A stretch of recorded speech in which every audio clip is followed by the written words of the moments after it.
Hola, ¿qué tal amigos? Miren, como pueden ver, yo les traigo una solución más rápida y fácil para cuando se mete la distorsión, ¿verdad? Del sonido del motor en tu sonido.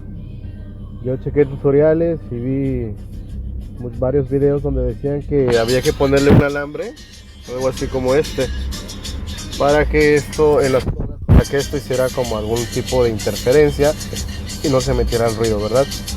Bueno, lo que yo chequé y lo que hice por mi lado y por mi parte, como pueden oír, ahí está prendido la camioneta, ¿vale? Está el sonido. Todavía lo tengo así desarmado para que vean, ¿verdad? Adelante todo.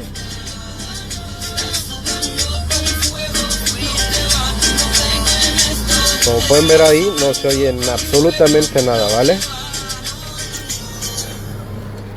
Pero ¿qué pasa?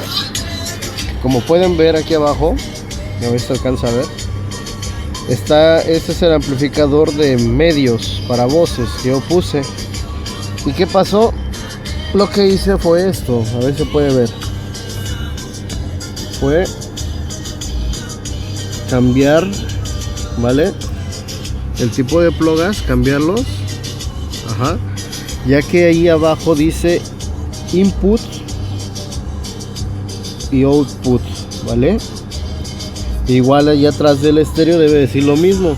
Entonces, ¿qué pasa? Yo los tenía cambiados de esta manera. Y ahí, como pueden escuchar, es donde estoy el sonido, ¿verdad? Del motor. Me subo y ¿qué pasa? Mira.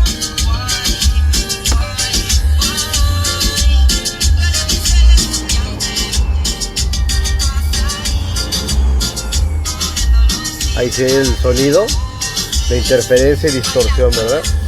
Pues es eso, amigos. Es eso, así de fácil y sencillo. Solamente es cambiar tus plugas en la parte de tu ¿cómo se llama? De tu amplificador. De esta manera, mira, los voy a volver a cambiar al lugar donde le corresponde en su salida. Y verán ustedes que regresa el sonido normalmente, ¿vale? Ahí está.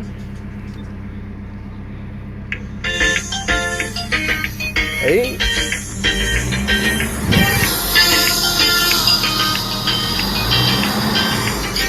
Como ven, ya y otra vez el sonido de interferencia. Bueno amigos, espero haberles podido ayudar y espero que esto les ayude para que sea más fácil, menos complicado y mucho más seguro, ¿vale? En su sonido. Cuídense.